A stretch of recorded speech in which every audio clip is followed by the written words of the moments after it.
a orar. Buenas tardes, Señor, te damos muchas gracias por estar aquí reunidos, te damos gracias y te pedimos que prepares nuestros corazones para que nos hagas poder sacar más provecho de lo que tú quieres que aprendamos el día de hoy. Te pido, Señor, que seas tú el que hables y que todo sea para tu gloria, Padre. Te lo pedimos en nombre de tu Hijo Cristo Jesús. Amén. Amén. Amén. Bueno, entonces, como ya se dieron cuenta, vamos a hablar de la reforma. Y, ay, está Tere. Ahorita Hola, hola. Buenas Hola, tardes. hola Mari, ¿cómo estás? Bien, ¿cómo están ustedes? Bien, bien. Me da Estamos mucho Bien, gusto gracias a Dios. verlos. ¿Qué? igualmente, estamos ¿Qué pasó? empezando. Ah, qué bueno. Me da Ajá, mucho gusto verte y perdón, había faltado porque los lunes le ayudaba a mi hija con las hijas, ajá, a llevarlas hasta de aquí hasta Coapa y de luego de regreso hasta Azcapotzalco y pues ya llegaba muy tarde. sí, Perdón, pero pero no, me la perdí. Me da mucho gusto verte. ¿Cómo está igualmente. Emita? Bien, bien, por aquí anda.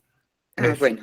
sí, Saludos a Emita, besitos. sí, ahorita yo creo que viene para acá para saludar al ratito. Ok, Ujú, listos. Con listos. mucho gusto. Sí, sí, Mari, igualmente. Entonces, como decía, no, vamos a hablar sobre la reforma. ¿Y por qué? ¿Qué es eso de la reforma y por qué se dio? Pues como todo sucede en este mundo, que las cosas empiezan de una forma y con el paso del tiempo se va cambiando, se va transformando, se va deformando muchas veces la situación. Y eso fue lo que pasó con las enseñanzas del Señor, con las enseñanzas que están en la palabra de Dios. Y la reforma es un movimiento que hizo regresar a la iglesia a su esencia, a su misión. Y ¿En en qué época fue esto? ahorita vamos a Ok, llegar a ver en qué época se dio esa reforma, serio. cuántos años Ok, pasaron muy bien. desde que los apóstoles, bueno, pues ya habían muerto, murieron los apóstoles, murió Pablo, y como decíamos, no se fue deformando todo, y la iglesia se reenfocó en la misión de ser una luz y la sal del mundo, en defender la verdad y la doctrina original que se había tenido, y de tratar de seguir nuevamente el modelo de la iglesia primitiva. Entonces fue una revuelta teológica que se extendió por casi toda Europa y era para tratar de regresar a las raíces. Fueron reformadores como Martín Lutero en Alemania, Ulrico Zwingli en Suiza, Juan Calvino en Francia, y vieron que había cosas antibíblicas en la iglesia y promovieron un retorno a la santa doctrina. Se considera que el acontecimiento que precipitó la reforma protestante fue la publicación de 95 tesis de Lutero que clavó en la puerta de la iglesia de Wittenberg el 31 de octubre de 1517. Hace ya 500 y piquito de años.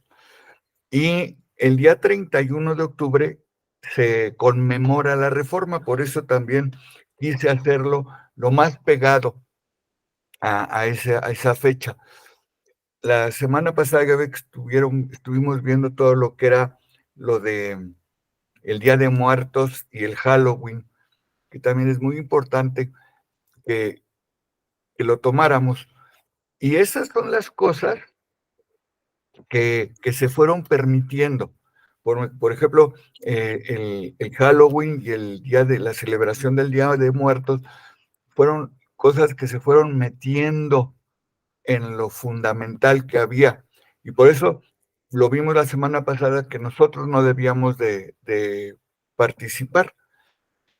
Hubo hombres que defendieron el verdadero evangelio antes que Lutero.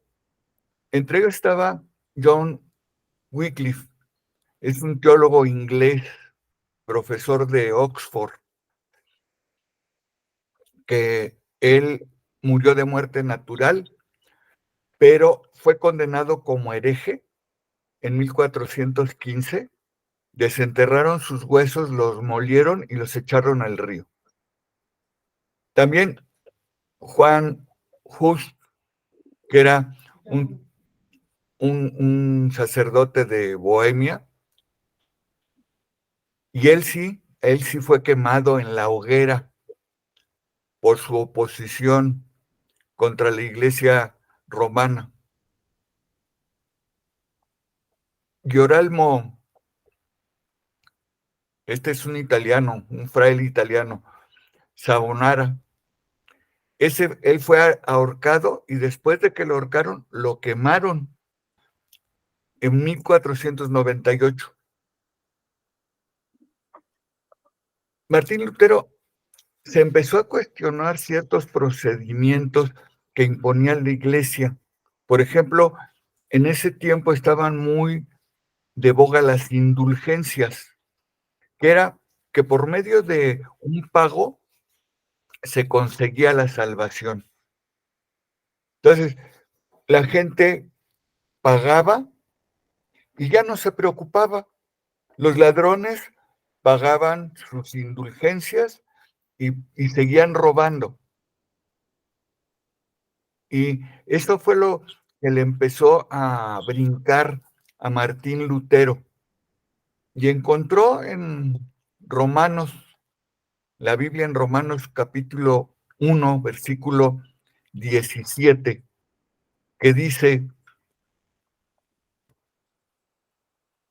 ¿y qué dice? No quiso cambiar aquí, ahorita cambia.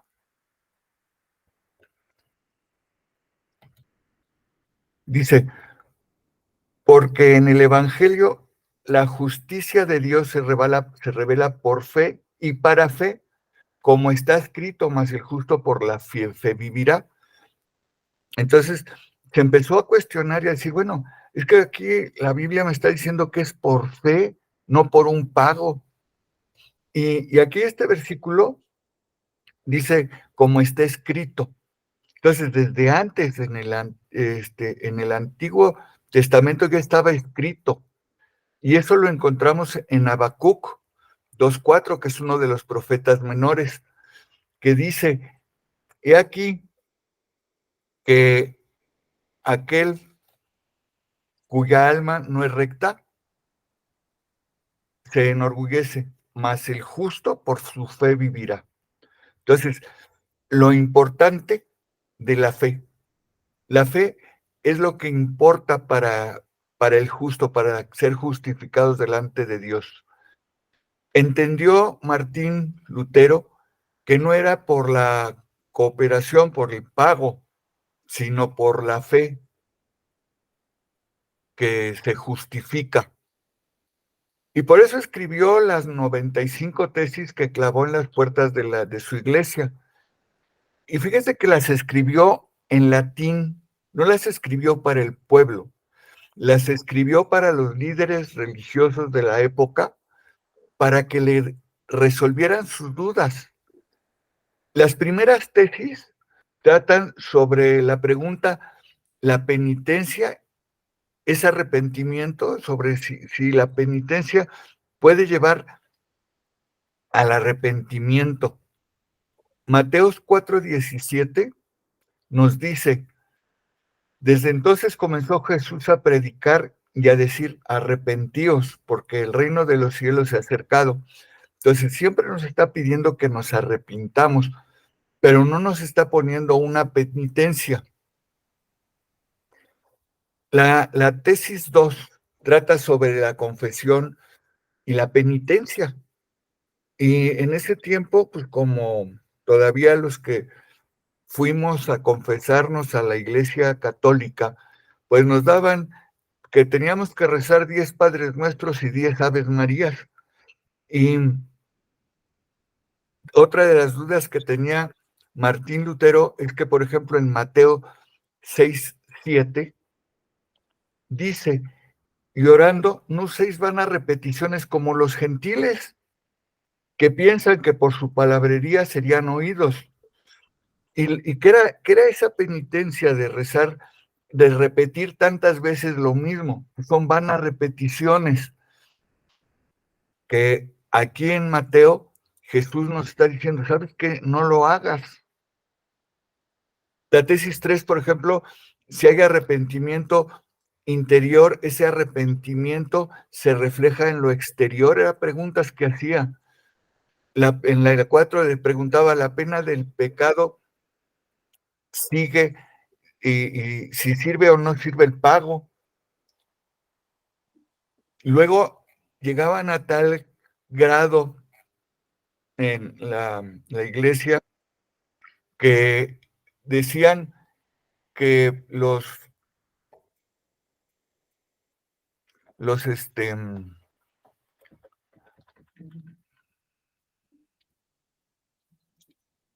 la gente que ya había muerto, podía uno todavía ir y pagar para que se fueran al cielo. Hablaba del purgatorio en ese tiempo. Las almas que están en el purgatorio pueden pagar las indulgencias para salir del purgatorio. Y por ejemplo, la tesis número 36, el arrepentimiento lo puedo yo tener sin hacer un pago. Todo eso era lo que se preguntaba Martín Lutero y no, como que no le cuadraba con lo que dice la palabra. En Romanos 6:23, déjenme ver porque parece que no. En Romano 6:23, déjenme tomarlo nuevamente, dice que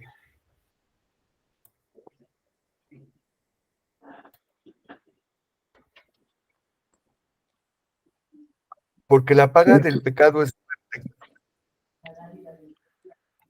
mas la dádiva de Dios es vida eterna en Cristo Jesús, Señor nuestro. Está hablando de la dádiva de Dios, del regalo de Dios.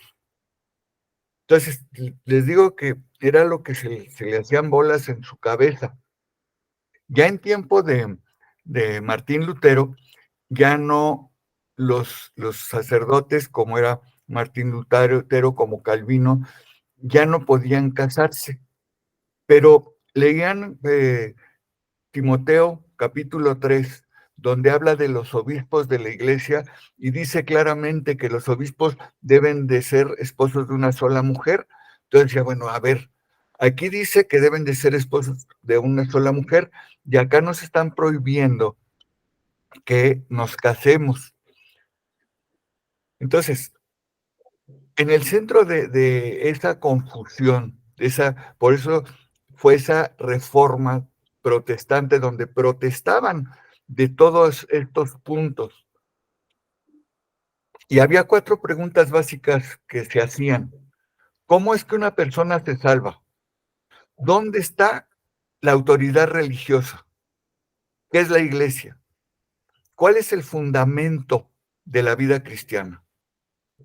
Y para responder estas 4 preguntas, los reformadores desarrollaron lo que se conoce como las 5 solas. Sola del latín es solo. Entonces, estos 5 puntos esenciales de la doctrina bíblica separan claramente al protestantismo, a los cristianos, de lo que era la iglesia del catolicismo romano. Los reformadores rechazaron las peticiones de que se retractaran de esta doctrina, porque les decían, retráctate. Y como vimos, a muchos hasta los mataron.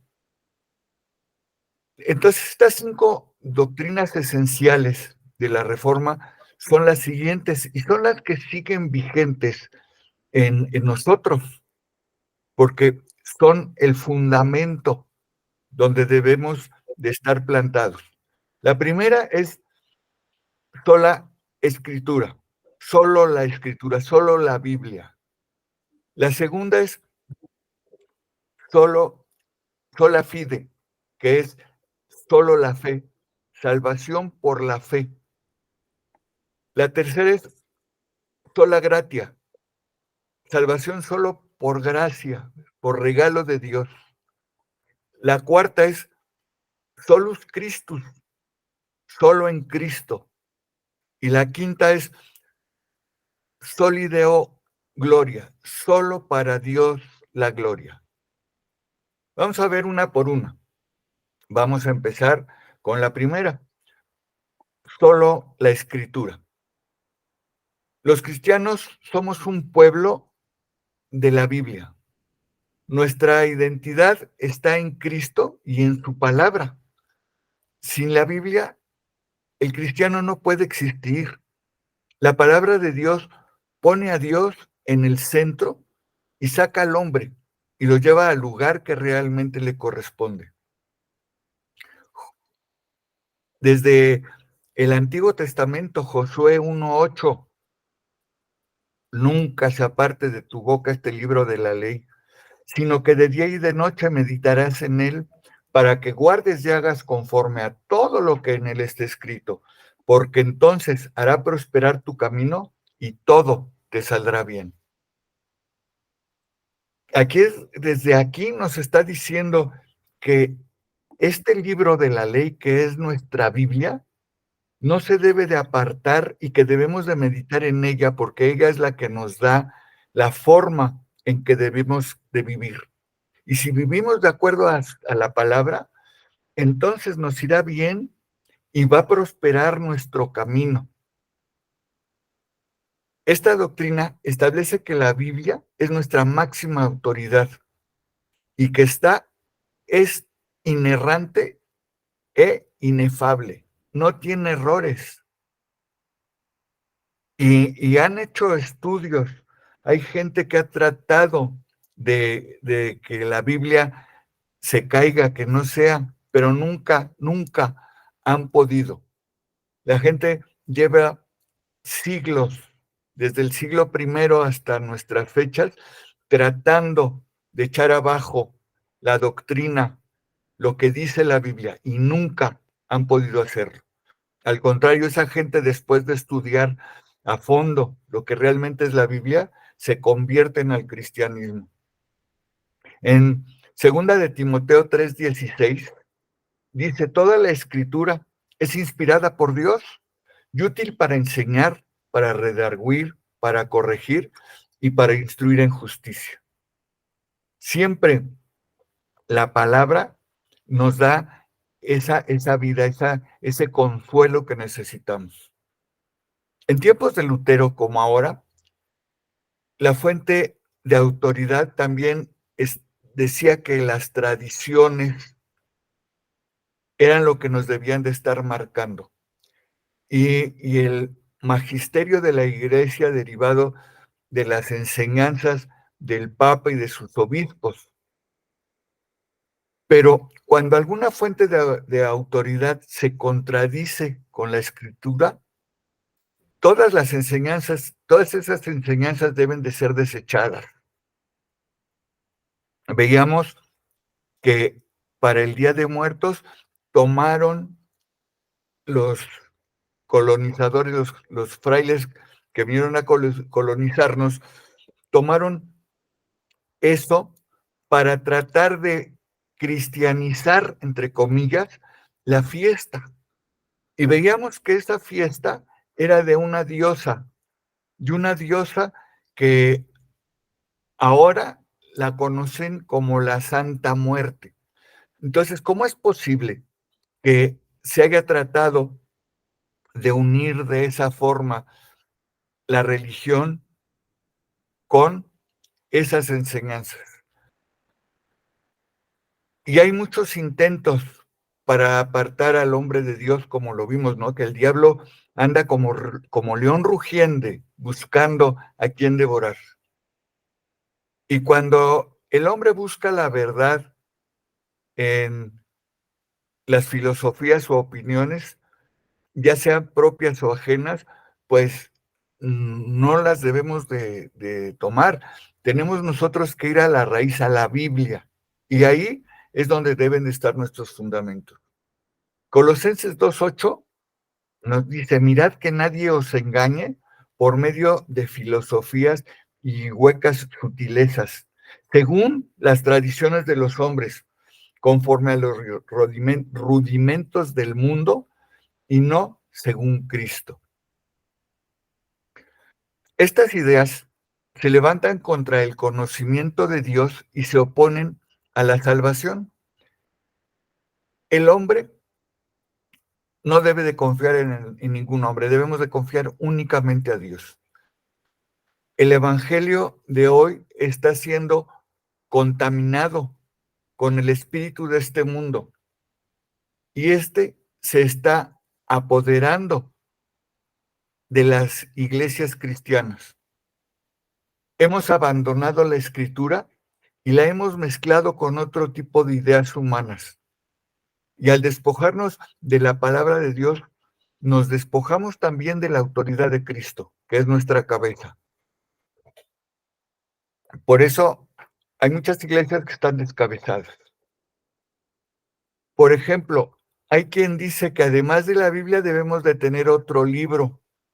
Estoy hablando de los mormones, el libro del Mormón dicen que es algo que también se debe de creer y de cumplir. Los testigos de Jehová con su atalaya y con el otro, no me acuerdo cómo se llama, también. Pero nada puede regular la vida del creyente, solo la Escritura.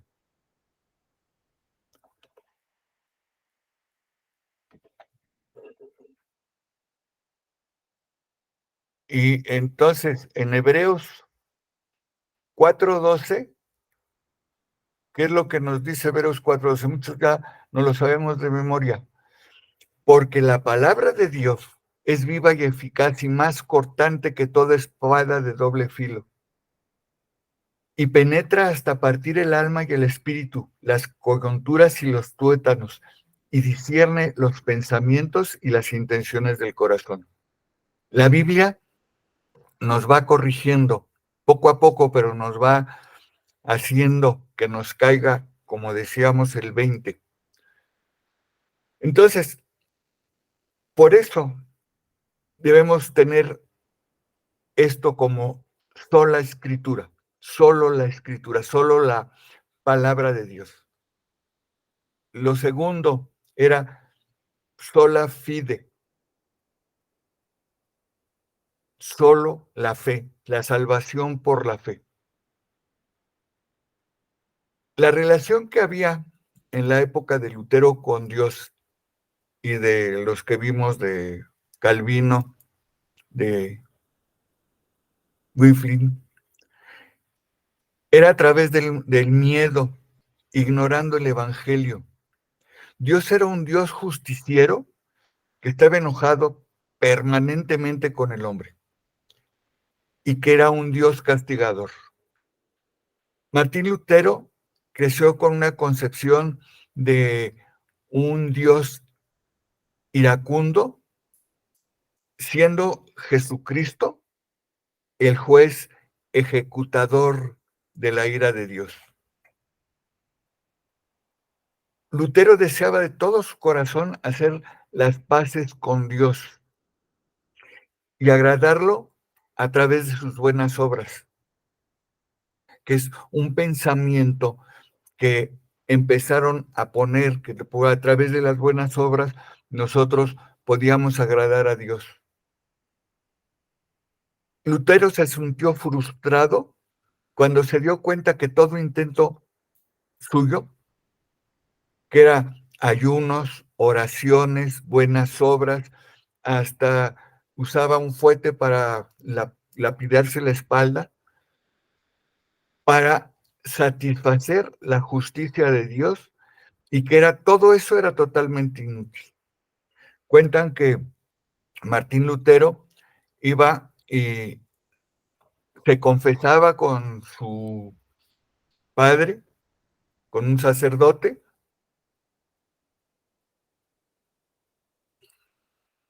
y que a la media hora regresaba porque ya había pecado, porque todos somos pecadores. La verdadera frustración de Lutero radicaba en su incapacidad de salvarse a sí mismo. La exigencia de Dios en la ley es inmensa. Si vemos Levítico 19:2, nos dice: habla a toda la congregación de los hijos de Israel y diles: santos seréis, porque santo soy yo, Jehová vuestro Dios. Ningún ser humano puede ser capaz de alcanzar tan altos estándares, de ser santos como lo es Dios. Lutero entonces no podía amar, solo lo podía odiar. El Dios que conocía Lutero mediante el catolicismo solo le traía desesperanza y condenación. La justicia de Dios es solamente satisfecha mediante el sacrificio de Jesucristo. La ira de Dios recayó en Jesucristo. Primera de Juan 4:10 dice: en esto consiste el amor, no en que nosotros hayamos amado a Dios, sino en que Él nos amó a nosotros y envió a su Hijo en propiciación por nuestros pecados. Su Hijo pagó por cada uno de nuestros pecados, para que nosotros, mediante la fe, la justicia de Dios pudiera ser impuesta en nosotros, y de esta forma pudiéramos ser justificados. Lutero creía tener fe, pero en realidad no la tenía. La fe de Lutero estaba basada en sus obras. Decía: si yo hago buenas obras, puedo ser salvo. Pero Efesios 2:8 y 9 nos dice: porque por gracia son salvos, ¿por medio de qué? Por medio de la fe. Y esto no de vosotros, pues es un don de Dios, es un regalo de Dios. Y nos remata: no por obras para que nadie se gloríe. Entonces, no era una verdadera fe para salvación. Solo al comprender y aceptar el regalo de Dios, que mandó a su Hijo a que muriera y se sacrificara por cada uno de nosotros, Lutero halló paz en su alma. Romanos 3:28 dice: concluimos pues que el hombre es justificado por fe sin las obras de la ley. Ninguna obra nos puede hacer salvos. Entonces ya vimos que solo la Biblia, solo la fe salva, y sola gracia, solo la gracia. Esta doctrina dice que solo mediante la gracia de Dios es el regalo de Dios, obtenemos la salvación. Siendo pecadores y merecedores del infierno, Dios nos da ese regalo por medio de la fe. por nuestros propios méritos, no por nuestros propios méritos. Por nuestros propios méritos no podemos hacer nada. Mediante la gracia somos declarados justos, sin ser justos.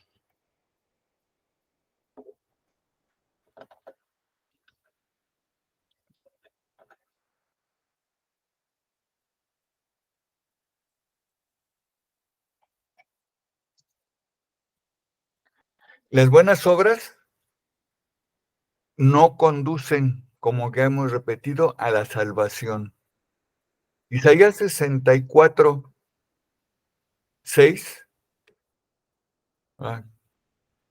Bueno, estábamos viendo la gracia, sí.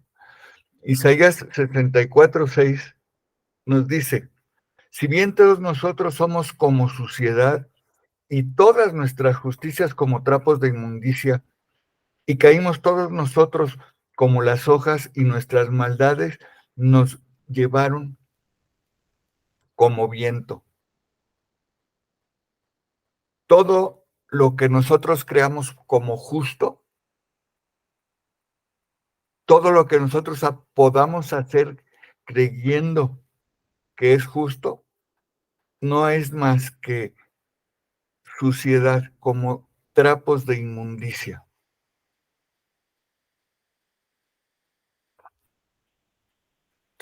Más bien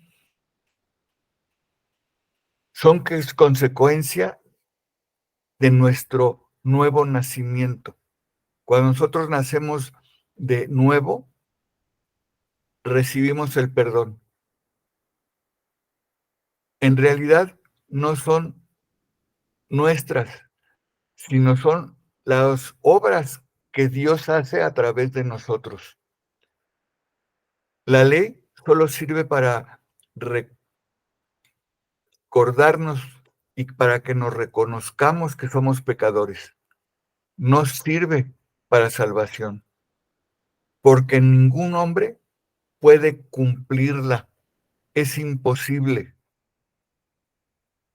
Romanos 7, versículo 10 dice: y hallé que el mismo mandamiento que era para la vida, a mí me resultó para muerte. ¿Por qué? Porque no podemos cumplir todos los mandamientos que están en la ley.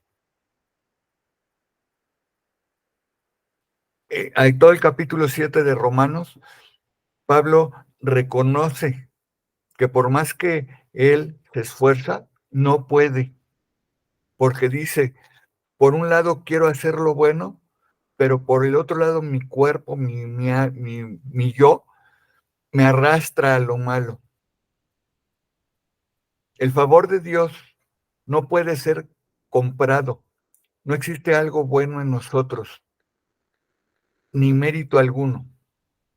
Dios nos elige para salvación por pura misericordia. No hay otra razón.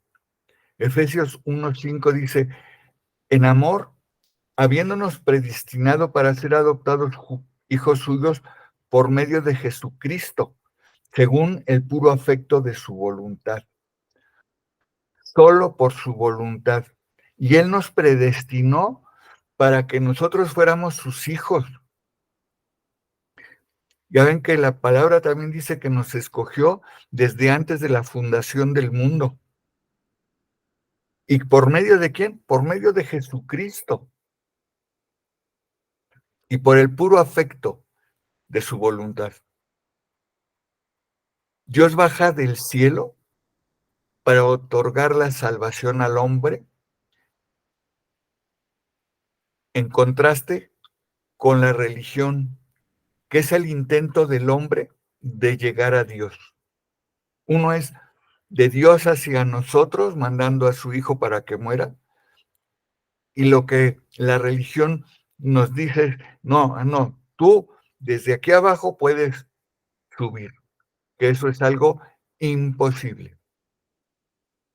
Entonces, ya vimos que solo la Escritura, solo la Biblia es lo que debemos nosotros seguir y creer. La salvación es solo por fe y solo por gracia. Y el punto número 4 es: solus Christus, solo Cristo. Cristo es nuestro intercesor, nuestro mediador. Job pedía un mediador. Después de que Job se quedó sin nada, después de que estuvo enfermo Job, él en el versículo 33 del capítulo 9, en la Nueva Traducción Viviente, dice: si tan solo hubiera un mediador entre nosotros, está hablando de Dios y él, alguien que pudiera acercarnos el uno al otro. Ese es Cristo, el que es el mediador, el que está entre Dios y nosotros, y que a través de su sacrificio nosotros podemos tener y poder llegar al trono de gracia de Dios. En la Reina Valera y otras traducciones, en vez de decir la palabra mediador, dice árbitro. Pero un árbitro es eso, un árbitro es el mediador que hay en un partido de lo que sea. Entonces, solamente hallamos salvación mediante la obra redentora de Cristo en la cruz. Hechos 4:12 dice: y en ningún otro hay salvación, porque no hay otro nombre bajo el cielo dado a los hombres en quien podamos ser salvos. Mediante su sacrificio. No hay ningún otro que se pueda obtener salvación. Por desgracia, muchas personas creen en la religión más que en la palabra de Dios. Y Lutero fue contra lo que protestó, contra esa cerrazón y esa necedad que había en la religión católica. No hay mediador entre Dios y los hombres, solo Jesucristo. Primera de Timoteo 2:5 dice: porque hay un solo Dios y un solo mediador entre Dios y los hombres, Jesucristo hombre. Ni los profetas, ni ningún santo, ni ninguna virgen, ni sacerdotes, ni pastores, ni nada, ni nadie, solo Jesucristo. Cristo es la roca de salvación, pero también es la piedra de tropiezo. Romanos 9:32 dice: ¿por qué? Porque iban tras ella, no por fe, sino como por obras de la ley, otra vez por obras de la ley. Pues tropezaron en la piedra de tropiezo. ¿Y qué es lo que estamos diciendo? Estamos diciendo, porque tropiezan en la misma palabra, en la misma Biblia, en la misma escritura, incapaces de comprenderla, y así se transforman en religiosos. Debido a que creemos que en Dios nos ha juzgado ya a nosotros como cristianos y nos ha otorgado gracia por medio de Jesucristo, nos acogemos a ello con fe, para que en el día del juicio venidero, del juicio final, podemos invocar ese principio legal que dice non bis in idem, es decir, que nadie puede ser juzgado dos veces por el mismo delito, para que la condenación no recaiga sobre nosotros. Ya se nos fue otorgado un veredicto de inocencia, cuando la gracia de Dios recayó sobre nosotros al creer con fe en Jesucristo y en su sacrificio. Y ahora, el último punto, el punto 4. Solis Deo Gloria. Solo a Dios la gloria. Puesto que nada hemos hecho para ser salvos y nuestras buenas obras son completamente inútiles para conseguirlo, es justo pensar que la gloria exclusiva de esta salvación es de Dios. Ningún mérito hay en el hombre para la salvación. Mérito. Como ya vimos en Efesios 2:9. Voy a verlo desde el 8, pero el 2:9 es el que nos habla más de eso. Porque por gracia sois salvos por medio de la fe, y esto no de vosotros, pues es don de Dios, no por obras, para que nadie se gloríe. Nadie puede gloriarse de que se salvó por sí mismo. La salvación la obtuvo Jesucristo a partir de la acción de disponerse para el sacrificio. Le rogó 3 veces a Dios que si era posible quitara de él ese cáliz, pero al final obedeció. Y gracias a esa obediencia nosotros somos salvos. Y es dispensada por medio de la gracia, del regalo de Dios, y que nos llega por medio de la fe. Ni siquiera esa fe es obra nuestra, ya que la fe es un don de Dios, es un fruto del Espíritu. Nosotros como cristianos debemos adorar a Dios y glorificarlo en todo lo que hacemos en nuestra vida. Si comemos o bebemos o hacer cualquier otra cosa, debemos de estar agradecidos con Dios por la obra redentora de Jesucristo en nosotros.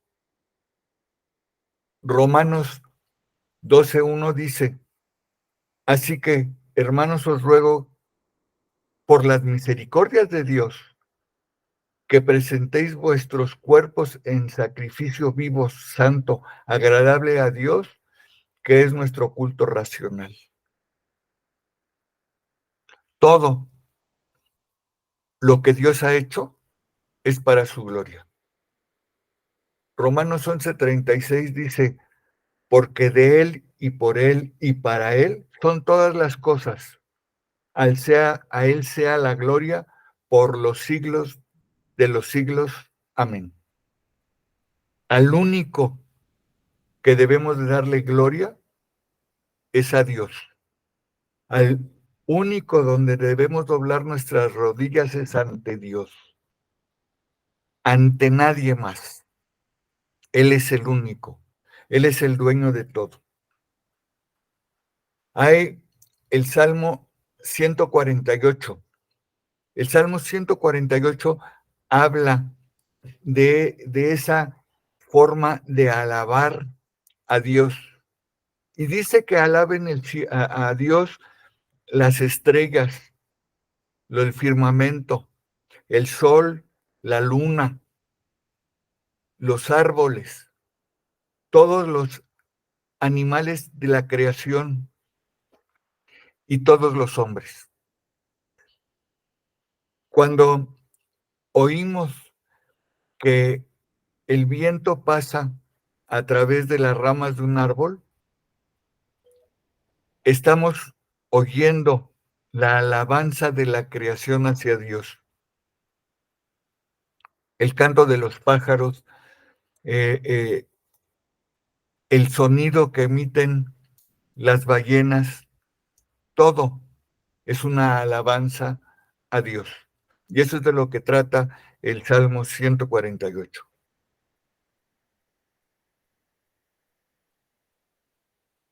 Pues vamos a orar y a darle las gracias a Dios porque hubo estas personas que en su momento fueron abiertos sus ojos de cada una de ellas y entendieron realmente estos 5 principios, que es solo la Escritura, solo la fe, solo la gracia, solo Cristo y solo la gloria a Dios. Señor, te damos muchas gracias y te pedimos que eso siga viviendo en nosotros, que sea nuestra vida diaria, esos 5 solo tú, solo la Biblia, solo lo que dice tu palabra.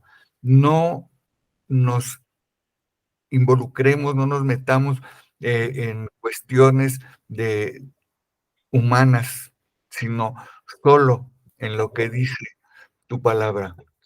Te pido, Señor, que nos ayudes a, a poder llevarlo a cabo en cada momento de nuestra vida, que no se nos olvide. Son 5 cosas que debemos de estar recordando en cada momento para poder darte la gloria a ti en todo y por todo. Te lo pido y te lo agradezco en nombre de tu Hijo Cristo Jesús. Amén. Amén.